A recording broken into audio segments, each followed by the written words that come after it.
moths. So Jamie Weir is with us today, and he's going to tell us about whether that is the case for caterpillars. So Jamie Weir is an evolutionary biologist and entomologist with a passion for Lepidoptera, which is butterflies and moths. His research ranges from adaptive coloration, camouflage and animal physiology to taxonomy, phenology and dietary ecology. He's recently completed his PhD at the University of Edinburgh, working on phenological synchrony in spring-feeding caterpillars. And I'm really excited to hear his talk today, where we're going to hear a little bit more about that. So thank you ever so much, Jamie, and over to you. Well, first of all, thank you for that lovely introduction to begin with. And also thank you everyone who's come along to hear the talk. Yeah, so the big question that I want to start off with is essentially, does timing matter? Is timing everything? We're all used to this idea that in nature, there's this complex kind of web of interactions between many different species. And what I want to delve into today is whether the timing of those interactions is really very important in nature. And specifically, I'm going to zoom in on this particular group that I'm very interested in, Lepidoptera, butterflies and moths, and especially caterpillars that are feeding in springtime. I'm going to use those as a model system to explore this idea.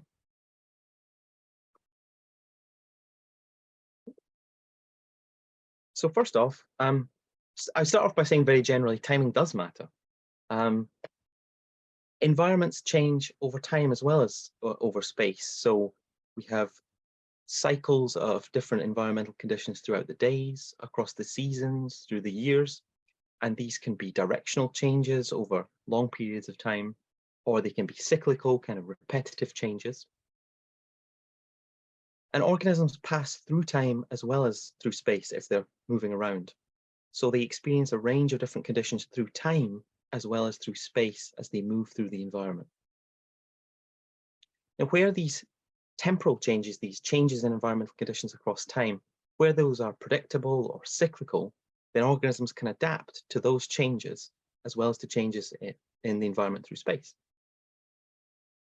So here you have a typical kind of cycle that happens in temperate woodlands. And when you stop to think about it for a moment, in one area, it's quite remarkable that it goes through this kind of extent of change over the course of a year. Now I want to focus on insects for a moment. This little graph shows you the kind of stereotypical life cycle we're all familiar with for an insect. Essentially what insects do when they undergo metamorphosis is they specialize stages in their life cycle to particular functions. So the adult is a specialized stage for dispersal and reproduction, and the larva or the caterpillar is a specialized stage for feeding and growth. Now, when we think about that caterpillar stage, looking at this changing environment through time on the right, the question for the insect becomes, how do they align their life cycle, their life history, to match these changes that are happening in the environment around them? This stage is specialized for feeding the caterpillar, so they have to try and match whatever resource it is in the environment that they want to match, that they want to exploit, I should say. So we think about spring, for example, from the point of view of an insect, you go from an environment where there's, if you want to feed on leaves or on foliage, you go from an environment where there's basically no resources available to all of a sudden, over the course of a few weeks in springtime, as we're seeing slowly, I'm up in Scotland at the moment, so it's happening slightly more slowly here than elsewhere. But at the onset of spring, you suddenly have this flush of foliage, and all of a sudden, if you're a caterpillar interested in eating leaves and foliage, all of these resources become available all of a sudden. And in the intervening period, in that little window where this happens, on trees, for example, you have buds which start to swell slowly, they start to break, they open, the leaves expand and unfurl, and all of a sudden you get this sudden flush of foliage. And then the resources are available for the insects to exploit. So kind of visualizing that a slightly different way, you can imagine it like this graph across time. Throughout winter, there's basically no resources, no foliage available for these insects to exploit, because they're all the buds on trees, for instance, are very tightly closed. Springtime comes along, and then over the course of a couple of weeks, you have a switch when all of a sudden there's a flush of leaves available. And in this narrow period, you have condensed this whole process of leaves opening and expanding. So for these kinds of insects that want to exploit foliage that occurs on these trees, the problem then becomes, how do they match their life cycle to this availability, this sudden switching on of foliage availability in the environment? So at this point, I want to introduce one species of moth in particular that I'll be talking about a lot. It's the winter moth. Some of you may be familiar with this because it is a very common, kind of well-known species. You can see here, this is actually a mating pair. So the male is at the bottom, and this kind of strange spidery-like thing at the top is the female. One of the many interesting things about this species is the females are completely wingless. The scientific name gives us a bit of a clue as well about the kind of broader ecology of the species. So the genus Operoptera comes from the Greek, which means to destroy fruit, essentially. And the specific name Bromata comes from Latin, and it refers to the winter solstice. And that gives you a little glimpse into the life cycle of this species. So the adults, there's the male and female again, they hatch out in winter. The females, the pupae are made in leaf litter on the forest floor. The females emerge out of those pupae, they climb up trees, up the trunks of trees in the middle of the winter. The males intercept them there and mate with them, and then the females continue on their journey up, and they lay eggs in the canopy of the trees. You can see there just how abundant this species can be sometimes in winter.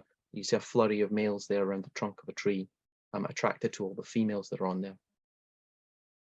Come springtime, when the buds begin to break on trees, the caterpillars hatch out, and they begin feeding, and they feed up and pupate in the leaf litter around the trees and pass the summer as a pupa, and then the whole cycle starts over again.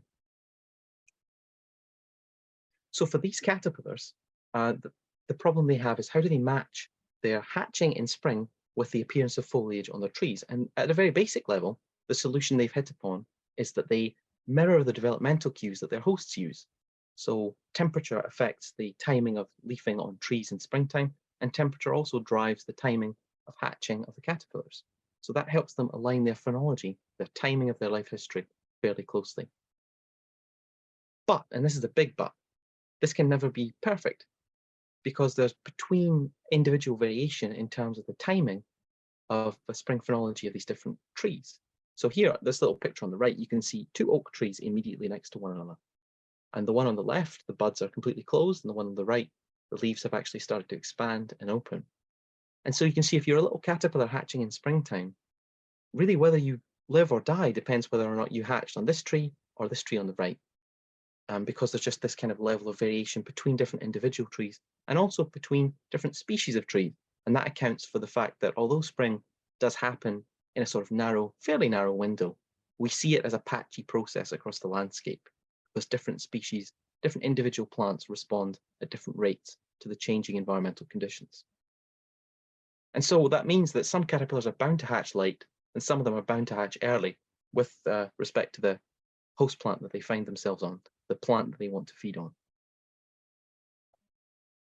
Now, at this point, you might well ask, especially if you're on the ball this afternoon, well, why not just hatch later in the year when it's certain that there'll be foliage available for them to eat? Well, there are a couple of reasons they might not want to do that. The first is competition from other insects. So yes, the foliage is more predictable, it's more reliable later in the year. You know there's definitely going to be leaves in summer, but this affects other insects too. So you can imagine competition from other insects that are eating these leaves intensifying as the season goes on. And so you would get a kind of selective pressure to try and match as closely as possible the exact appearance of that new foliage, because then you can exploit it before anyone else has a chance to do so. But also, as the season progresses, plant tissue on different trees, for example, develops anti-herbivore defenses as time goes on. This little figure on the right is from a classic paper by Paul Feeney. And essentially what he showed, and this is on with respect to oak trees in particular, he showed that as the season progresses, the leaves on these trees toughen, they become harder to eat, the water content declines, they become a bit less nutritious, and they accumulate these kind of noxious secondary chemicals like tannins, which inhibit the growth and development of different herbivores. So in order to exploit the undefended, kind of nutritious early foliage, the insects also are under this pressure to hatch as early as possible and match the phenology of their hosts as much as possible. So just to summarize that idea very briefly, you have a winter period where there's nothing available for these herbivorous caterpillars to eat. Later in the summer, there's older and less palatable foliage available. But in springtime, there is this fairly narrow window that they can potentially match where there is minimal competition from other insects and whether you have these young, nutritious leaves that are kind of vulnerable and poorly defended. So they're under pressure to match this little peak of resource availability in the early springtime. Now, why does all this matter? Well, as we know, the climate is in the process of changing, and these kind of changes in temperature, for example, are likely to continue. Changes in phenology, changes in the timing of stages in the life history of different species, those are one of the most conspicuous effects of changes in the climate. Across a range of different species, we can see an advancement of spring phenology with increasing temperature. So that is spring life history events happening earlier and earlier. But crucially, the extent of the phenological change that a species experiences varies across different taxonomic groups. So this is called the phenological sensitivity to temperature. And so that's essentially the amount that their phenology changes for a given temperature change. And you can see that plotted in this meta-analysis that I've shown you on the right here. The bars along the top, the size of the bar indicates the extent to which spring phenology advances for a given temperature change. And you can see that in invertebrates, that bar is much bigger than in, for example, birds or mammals. So for a given amount of global warming applied to a system, the invertebrates are responding much more strongly in springtime than birds or mammals. And the extent of this response to temperature can differ among species, even closely related species, and among populations. And this is important because it introduces the potential for interactions that are set to occur at the same time to become decoupled, to become asynchronous. So previously synchronized interactions become asynchronous. So predators that are occurring at the same time as their prey, if they respond differently to climate change, then they start to occur at different times. We kind of owe this idea largely, I think, to the British marine biologist David Cushing, who worked specifically in the context of spawning fish populations and plankton abundance, and he posed this idea of what he called the match-mismatch hypothesis. Essentially, what that proposes is that the fitness of a predator population, if it's very dependent on one prey species, the fitness of that predator population will vary depending on the extent to which it co-occurs with the prey that it's really dependent on. So you can see in this little graph here two situations. You've got a peak, which is the predator abundance, and two prey abundance peaks. One that has high match that overlaps in time greatly with the predator, and one that has low match. And in this case, where there's low match, the fitness of the predators will be affected because they're not occurring at the same time as that resource that they depend on.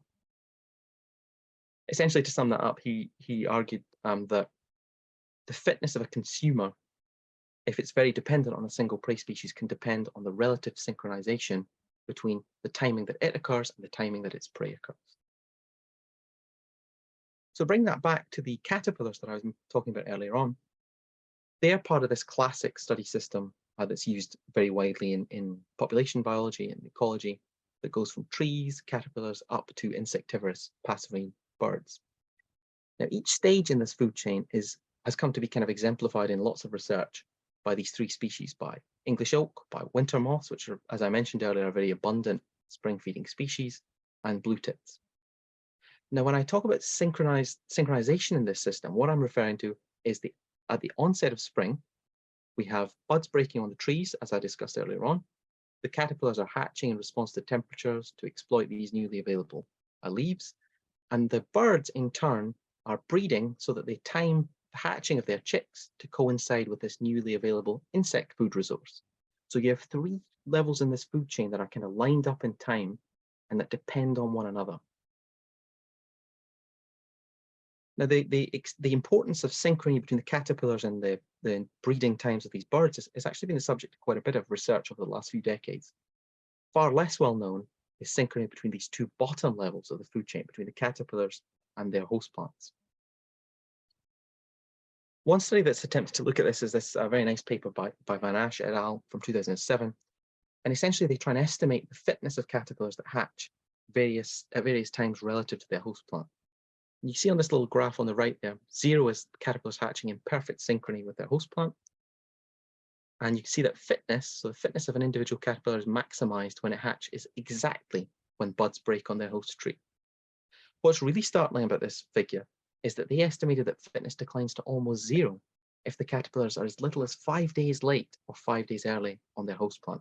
So that is a huge amount of pressure to match precisely the phenology of their host plant.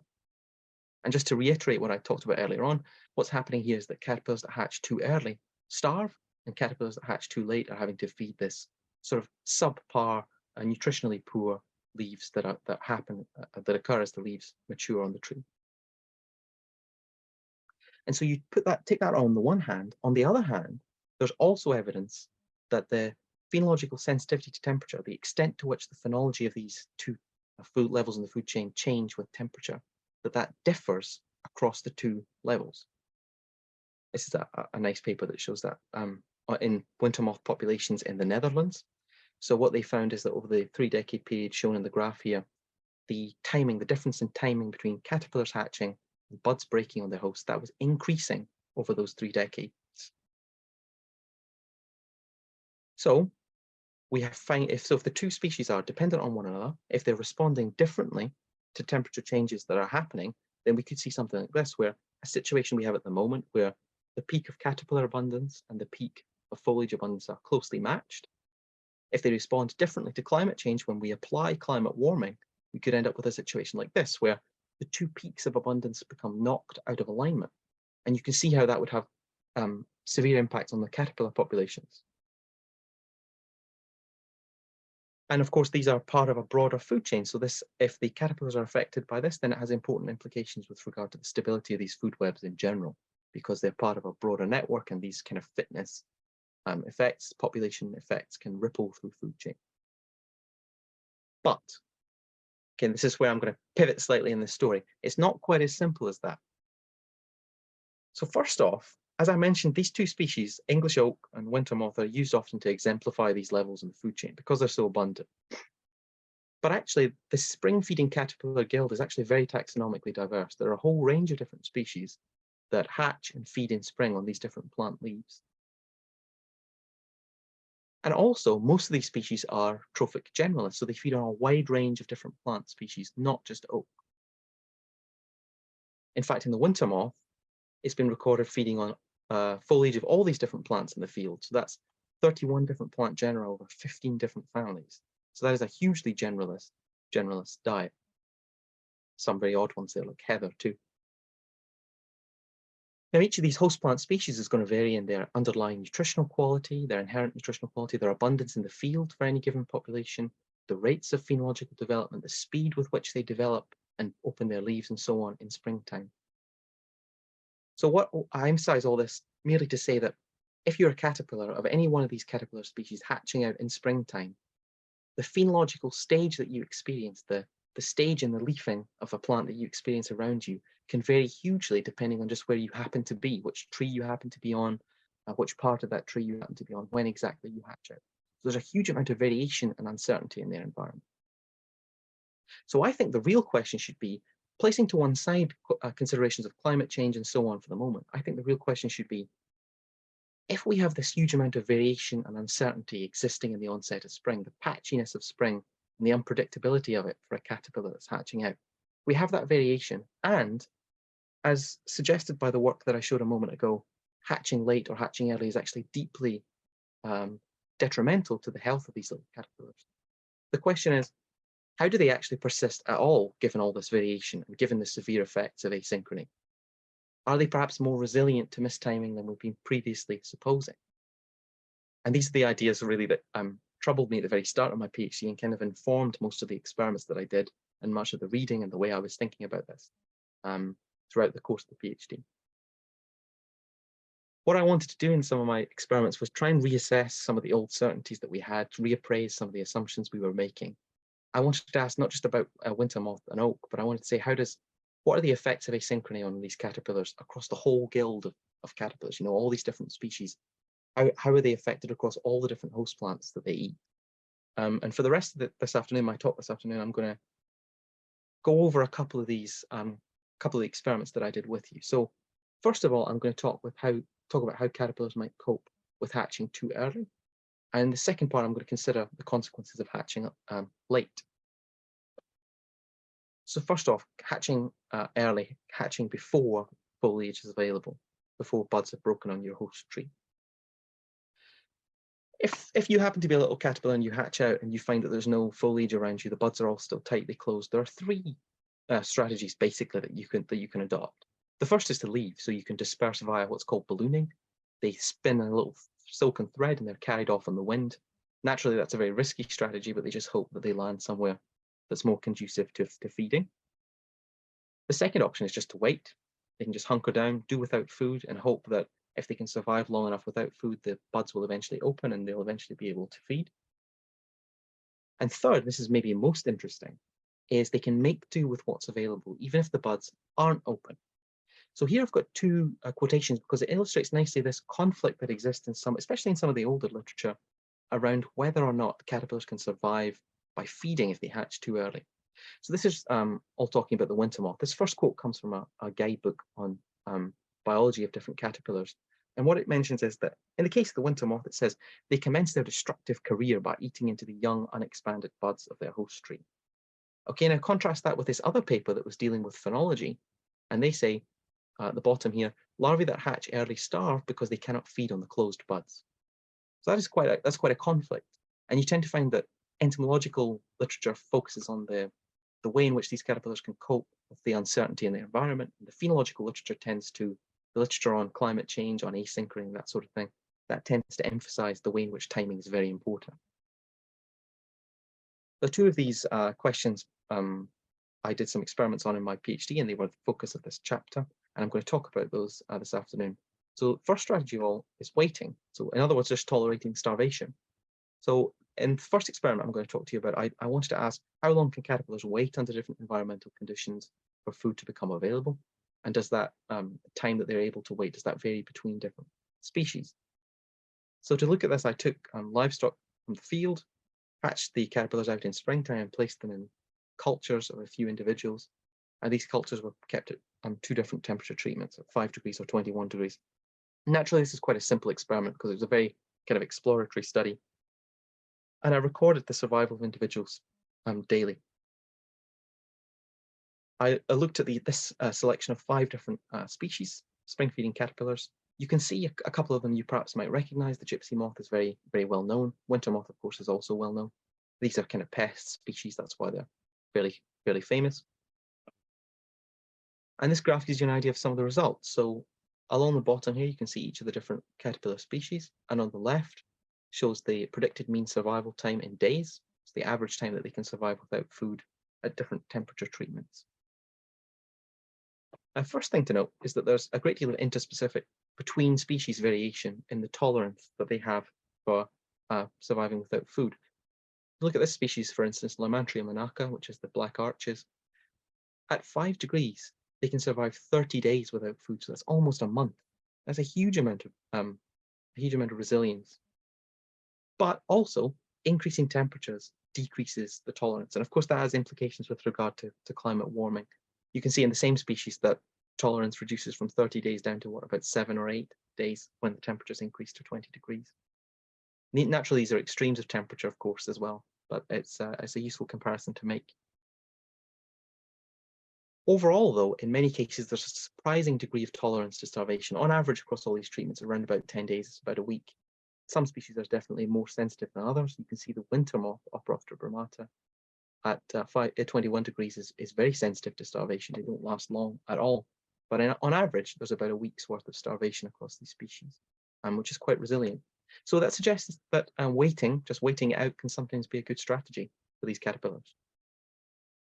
Second strategy that they can employ is exploiting the unopened or opening buds of their host plant. So in this case, I wanted to zoom in on the winter moth in particular and ask whether or not they could exploit buds that were closed or that were in the process of opening. First off, to do that, I had to develop a way to kind of classify bud development, because I think one of the problems with much of the literature on this is that they talk about buds being open or closed.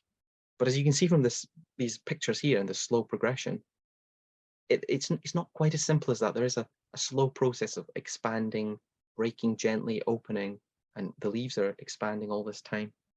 And throughout that process, the foliage, the plant tissue becomes steadily more accessible to these insects. So I developed this kind of qualitative scale that described the gradual development of the leaves and the buds in the field. Once again, I went out and collected winter moth females and got eggs from them and hatched these out in the springtime. And the neonate newly hatched caterpillars were placed on buds in small cultures.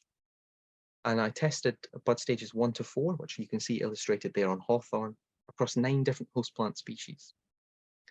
And I recorded what I called establishment after 5 days. So that was clear feeding signs by individual caterpillars, whether the caterpillar showed signs of growing, frass there from feeding, the little droppings and so on. And this shows you just a selection of the host plants that I tested over. So things like willow, birch, hawthorn, apple, sycamore, and of course oak is there as well. And this shows you some of my results. So you can see the host plant species along the bottom, and on the left you have the probability of establishment. So 1 would be that it was absolutely certain that a caterpillar established on those buds of that host plant. And you can see each of the bud stages are different colors of green, different shades of green, and they go from 1 up to 4, 4 being the most open buds. First off, the obvious thing to note is that the likelihood of establishment increases as these buds open. That's not necessarily surprising. That's kind of what we would expect.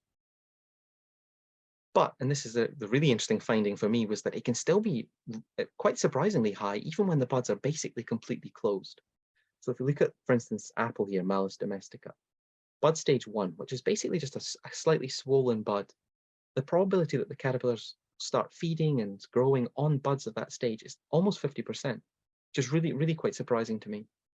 I mean, it's not perfect, it's not as good as it could be, but they can still kind of exploit it to some extent.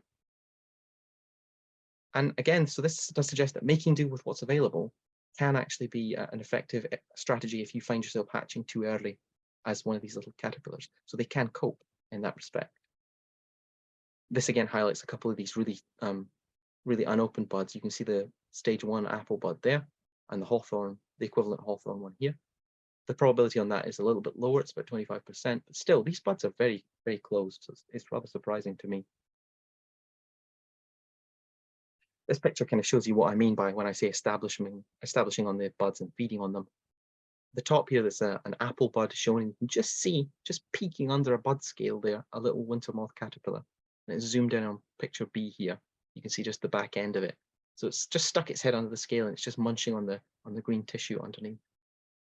On the bottom left here, you can see a hole in the top of a bud that's been bored by one of these winter moth caterpillars, and all these little brown specks of frass, which is like the droppings of the caterpillar, around the hole. So they're just pinging those out as they feed inside, perfectly happy in there. You know, maybe they like hatching early because you're at least protected from predation to an extent, I suppose. So that's early hatching. So we've seen a couple of ways in which they can cope with hatching a little bit before the foliage appears on their host. So it's not perfect, but there are ways that they can do that. I want to now spend a little bit talking about the consequences of hatching too late. So after bud break on their host plant. Again, I use a similar suite of species. There's one extra one here, but again, they have similar life history. They all hatch out and feed in springtime. So to test the effects of hatching late, what I did is I went out in the field and regularly collected foliage from a selection of different host plant species that was maturing in the field and kept it stored to feed to caterpillars. The caterpillars were reared in little cultures and fed on clipped foliage. And essentially what I did was I kept the caterpillars refrigerated, their eggs refrigerated, and manipulated the hatch date so that I could simulate varying degrees of asynchrony relative to the plants that were developing in the field. So I simulated asynchrony all the way from 0, which is perfect synchrony with their host, up to 65 days late. And I did this across 8 different host plant species. You can see the selection there, and across the caterpillars that I just showed you. All in all, I assayed about 18,000 caterpillars, which was quite an undertaking. I think it's the biggest experiment like this that I'm aware of. I just throw that in so that you can appreciate how hard won some of these results were. This was during COVID as well, so it was all rather complicated. I can give you some anecdotes about that if people would be interested at the end.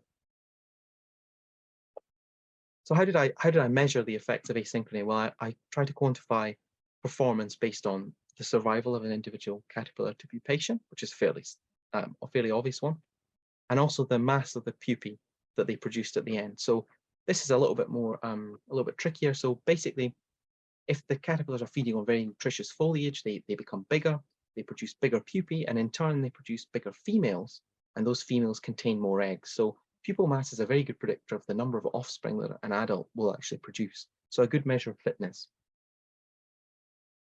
First of all, let's look at the kind of average overall effects across all caterpillar species, across all 8 host plant species.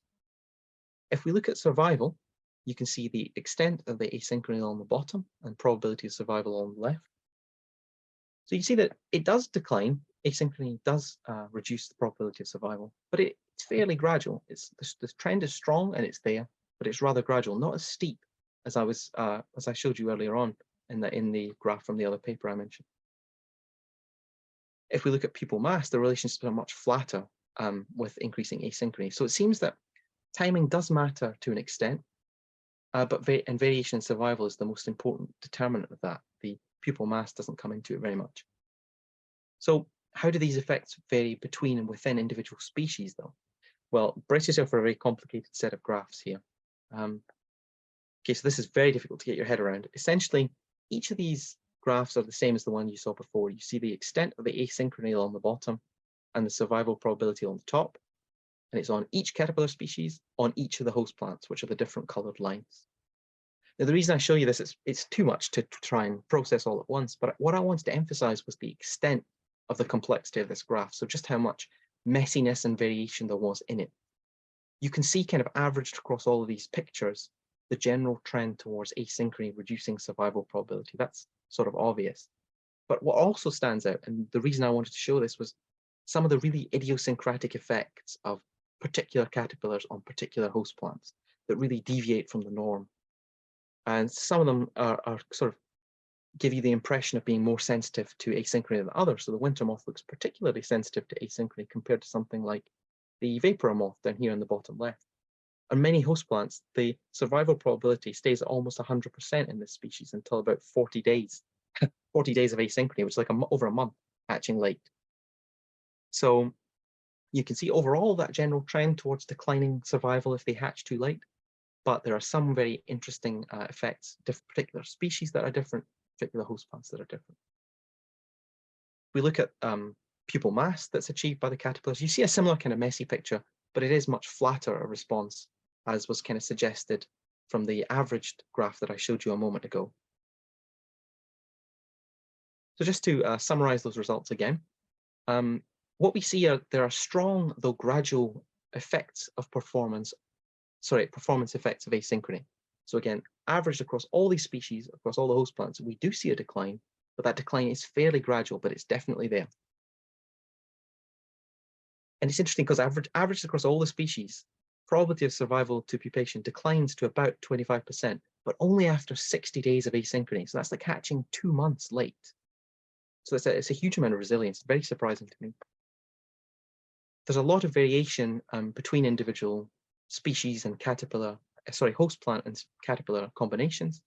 And that kind of variation obscures trends that we see. But at the same time, there are clear outliers within each of these treatment groups that show kind of odd idiosyncratic effects.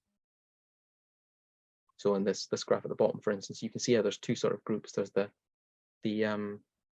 these 3 lines at the bottom here, which is the yellow one is oak, for instance. It's quite different from these other ones that are clustered up here. So what does this all mean? I just want to pull all these different threads together now and give you a little summary of my interpretation of everything and my kind of outlook.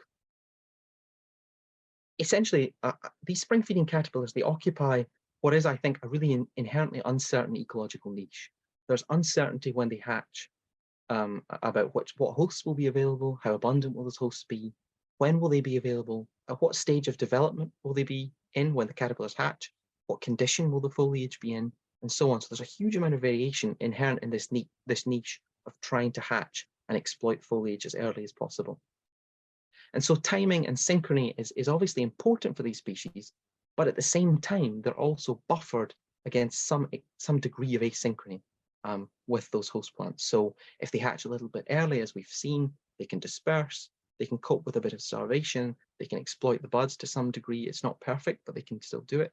If they hatch late, they can cope with to some extent with that maturing foliage on average. So they can manage the uncertainty that's inherent in their niche and persist despite it. So I think there are kind of two ways that we can look at this kind of fitness landscape for these caterpillars. On the one hand, we have the version of the story that's usually talked about in literature, which is of a narrow resource peak in spring, and the caterpillars are under a huge amount of pressure to match that resource, that young, nutritious foliage. In contrast to that, we have what I think is a more realistic image, which is these many different caterpillar species feeding on many different plants. And those plants have different phenologies, different abundances, they develop at different rates. So you have these many different peaks across spring, that accounts for the patchiness of spring that we see around us. And averaged across all these different species at a population level, you have a kind of lower, flatter, broader fitness peak that the caterpillars are under pressure to match. And that the variation between different plant species that buffers them against mismatch, against asynchrony with any one particular host plant species at a population level. And so why does this kind of buffering matter? Well, caterpillars are only one part of a really complex woodland food web. And the resilience of these kind of natural systems to variation that's inherent in them, that has a hugely profound effects for our sort of predicted effects of climate change. If they are naturally resilient, then that may give us some hope that they are resilient to future changes that might be imposed on them. Hitherto, I think a lot of the literature that's talked about, that deals with climate change in this system and more broadly, it focuses on the disruption that climate change can cause, the negative population effects and so on. And I think we've been operating less in a paradigm of how can these populations cope? How can these different species possibly cope? Perhaps if we can give them the protection that they need, maybe they can absorb a lot of the pressures that we're putting on them to a surprising extent. So I wonder if we're giving nature enough credit in many instances. And I think the case of these caterpillars, these spring feeding caterpillars, challenges us to reconsider many other systems and whether or not, and the extent to which they might be able to tolerate some of these kinds of environmental changes that we predict will be coming up in the future. Well, thank you very much for your attention. If you're interested in any of these kind of papers, any of my papers, I direct you to my website, where you can usually get PDFs of them. And I just want to thank all these different organizations that have helped me, especially my supervisors and examiners for my PhD, who've been just extremely supportive and extremely helpful throughout all this. So thank you very much.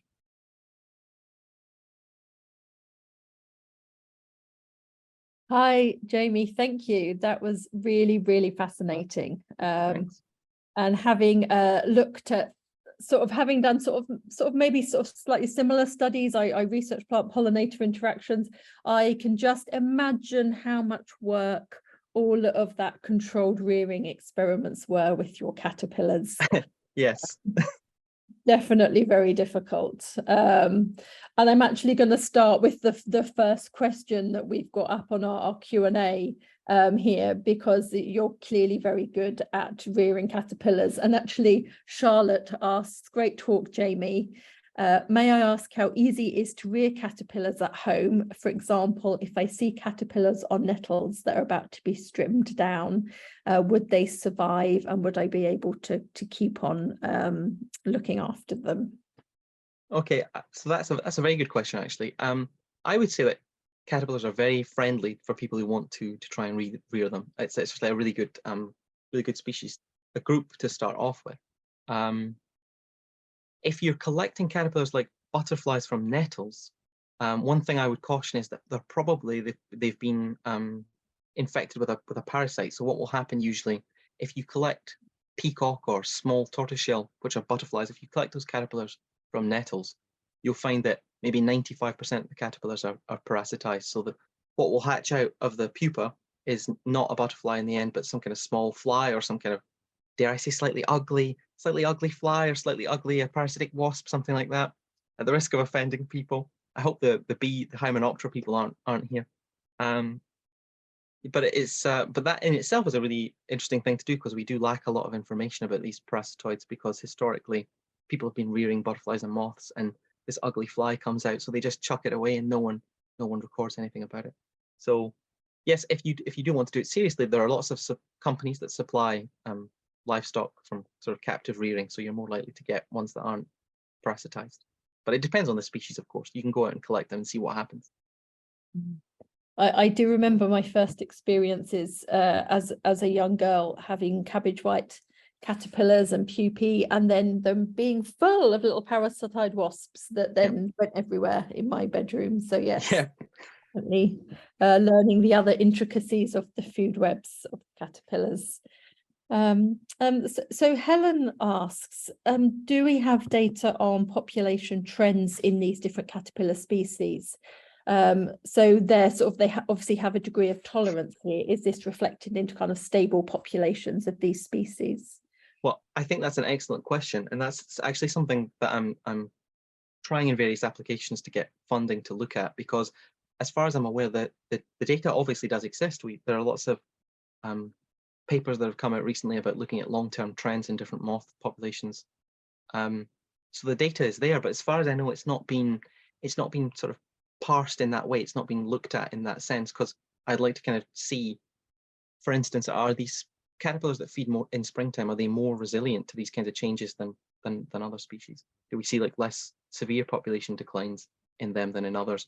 Could you, for instance, relate the breadth of the diet? If you just looked at the subset of species that are active in spring, could you relate the breadth of the diet to the extent of declines in their populations?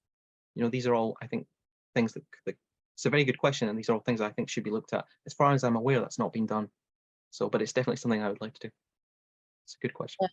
Yeah, it's really interesting actually, isn't it? Because I mean, we could also find, couldn't you, that the more common species are really tolerant, but actually the more rare species anyway have lower tolerance. You know, these factors could be interacting, isn't it? And it would be amazing to have a big metadata study that kind of looked at that across a range of species for Lepidoptera. Yeah, I think wrapping up the stuff when I was writing the discussion and things for my PhD thesis, it just kind of jumped out as me as the obvious next step based on all these experiments was to try and look at how these kind of trends, what trends were happening in the field with these species. There are still some really interesting conundrums though. For instance, winter moth is probably by far the most abundant of the species that I showed you in the field. Like if you go out in springtime, you find them everywhere. In the winter, they can be like plagues of them. But then when you look at the experimental results, you can see that they're kind of a bit rubbish in the experiments. You know, the survival is kind of low compared to lots of other species. One of the other ones that I reared, the vapor moth, which is a very good one to rear actually in captivity. It's very decorative caterpillars and easy to rear. But they would just be so tolerant of different conditions, and survival's like almost 100% in the caterpillars. So it kind of begs the question why the winter moth is the one that's most common in the field when you get this kind of odd result in the lab. So there's definitely all these things that need to be reconciled. It's definitely still lots of questions to ask. So still plenty of research to be working on. Yeah. So a question from Ralph Hobbs here. So with percentage survival as the measure of success, it would be interesting to see if that translates into ongoing breeding success. So if they rear to pupae okay, but if those females are smaller, does it then have an impact on kind of maternal success later on? And do we know anything about that? So I think, as I mentioned a bit earlier on, you can, the pupal mass, the size of the pupae is a really good predictor of the number of offspring that the females will have generally. So what I tried to do, I didn't report any of the results here because it's a little bit more complicated to explain, but I used the survival probability and the size of the pupae to essentially estimate the fitness of the individual. So you could say, because when we were looking at just these two things on their own, survival and pupal mass, we were thinking, well, how do we compare a species that has high survival but high pupal mass? High survival but low pupal mass. So lots of females are surviving, but they have few eggs, with one where few of them are surviving, but they have lots of eggs. So we generated this kind of fitness metric and had a little look at that, which kind of answers that question. It sort of combines the two. Overall, survival was the most important factor in these experiments. So the results don't look too different from the survival graphs that I showed you earlier on. But I say it's so complex, unless you have a very specific question that you're trying to ask, it's difficult to pull out any general trends. So as I said, averaged across all the species, you can see the gradual, steady decline, but it is a gradual decline. It's definitely there. Sure, thank you. And then from Paul, so do any of the spring feeding caterpillars have generations later in the year? And do they kind of behave quite different in terms of their early season ecology?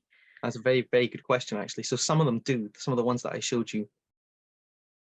Again, this is one of the interesting things that's arisen out of because winter moths are so abundant, I think that's why they've kind of, so many researchers have gravitated to that species as an exemplar of the whole level in the food chain of these caterpillars. But in many ways, they're kind of weird and kind of distinct. So the adults are active in winter, obviously, which isn't the case usually. The other species, some of the other ones that I looked at, the gypsy moth, for instance, the adults of those are active in the summer, and they can fly around. So they can go and fly and find a tree because it's still in leaf. They can find which one they want to lay their eggs on. So although the eggs of all these species hatch out in spring, they can have quite different life cycles. So I wonder if that goes some way to explaining when you average the effects across them all, you find a kind of less severe effect. The vapor, which was another caterpillar I looked at, that does have 2 or 3 generations depending on the weather throughout the summer. Now I only manipulate the timing of hatching in spring, but it would be interesting to go back and say, well, how does performance vary throughout the season? Because you could imagine a situation where when the second generation that hatches out in summer, for instance, the environmental conditions that come with summer trigger something in them that makes them more resilient to the older leaves, the older, more mature leaves. So then I wonder, could changing conditions in spring, could that act as a similar trigger and help them with hatching late if they occur kind of mistimed? So yeah, so there's a whole kind of web of subtle ecological differences between these species, and many of them do have generations later in the year. And I think it would be interesting to go back and look at that as well and see if there are like summer feeding forms that do very well on summer foliage, that kind of thing, and if those are switched on, how they're switched on. Oh, fascinating. That would be really, really interesting to see, wouldn't it? And to Yeah. investigate. Yeah. I mean, many of them have sort of color forms that look slightly different depending on the generation. So you could, I mean, it's not a stretch to imagine that they could be like different feeding forms. Yeah. Oh, lots of ongoing research going to be going on here. So lots of grant money is required. yeah, If anyone, definitely lots of applications. if anyone listening is feeling philanthropic, you go to my website and email me. The little crowdfunder for Yep. the ideas. And then Sukra here has got a question actually relating to that similar kind of interaction between the species as well. So it was amazing work. I was wondering if you may have also looked at the phenological overlap between multiple species and if the interspecies interaction had an impact on their survival probabilities. Yeah, so that again, that's a very good question, because it's if competition between the different caterpillars is important, then you can see why it would be.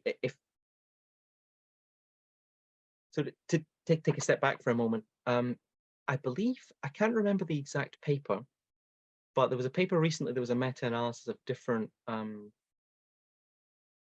of the effect of climate change on the degree of asynchrony between a whole set of different ecological interactions. And I think what they found is in like 40% of the cases, the interactions became closer in time rather than farther away in time, because the species are all responding differently.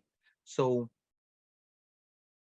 you can imagine a situation where climate change is upsetting all the timing of these different caterpillars in such a way that their occurrence means that maybe some of them overlap less, so they compete with each other less. Maybe some of them overlap more, so they compete with each other more.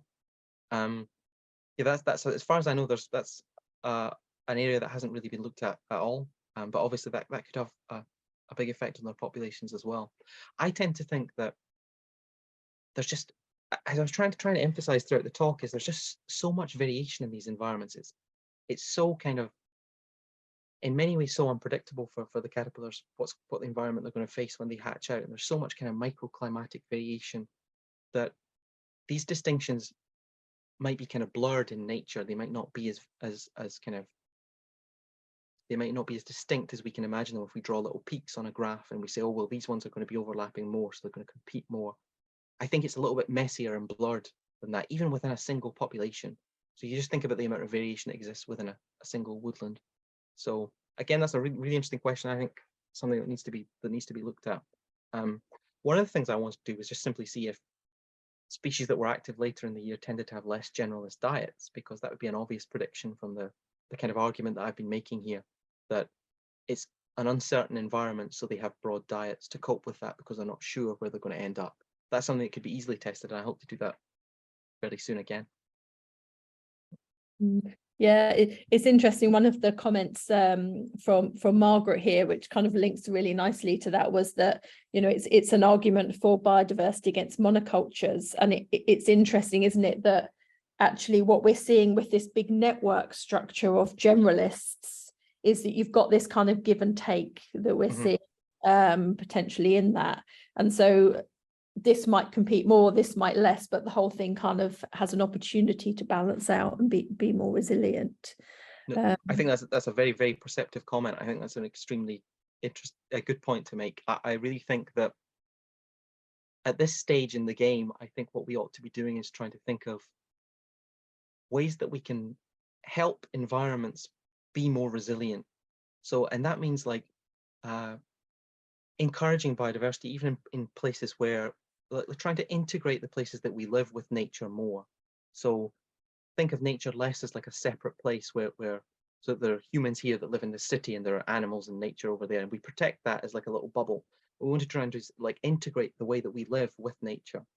And I think that reducing unnecessary stresses, like stresses that are easy to fix. Climate change is a big problem and it's very difficult to fix, but there are smaller things that we could fix, like reducing pollution, like reducing stresses on natural environments, maybe changes in farming practice, things like that, that could make environments more resilient. They could absorb a little bit more of the effects of climate change because they're inherently, as you say, like more biodiverse. Those networks are still intact. So there's like more flexibility in those interactions. Yeah, and that's nice and a really positive approach, isn't it? That, you know, let's try and deal with the big problems, but meantime there is a lot that we can do. And I mean, I work on a lot with plants for pollinators, you know, and it is like there's simple things you can do, isn't there, which then make a difference to sort of just give a bit more health and resilience to the populations in the future. I think that's absolutely true. And many of the simple things that you can do are small kind of local things that people can kind of get on board with, and really they sort of mean a lot to them, because a lot of the time it affects their local area and it's things that they can do themselves.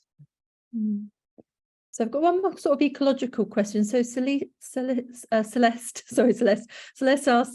does one adult female lay eggs just on one plant, or do they lay eggs on multiple plants or multiple species?